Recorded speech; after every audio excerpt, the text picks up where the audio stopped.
Hapo mwanzo katika Ukristo, dada watatu, Agape, Shiona na Irene, walikuwa kama taa za imani na ujasiri. Waliishi wakati Ukristo ulikutana na upinzani mkali, lakini walichagua kuikubali imani yao hadharani. Agape, mdogo zaidi, alijulikana kwa roho yake isiyotetereka, akiwahimiza dada zake kubaki thabiti katika imani. Shiona, dada wa kati, alikuwa na huruma, akitumia maisha yake kuwasaidia maskini na wagonjwa.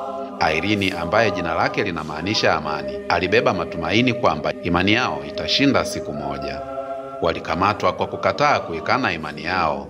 Waliteswa, lakini azimio lao lilizidi kuimarika. Upendo na imani yao kwa Mungu viling'aa kwa nguvu, vikihamasisha wengi waliowazunguka. Walikufa kama mashahidi, na hadithi yao ni ushuhuda wa nguvu ya dhamira na roho isiyoshindwa ya wale wanaosimama imara kwa imani zao.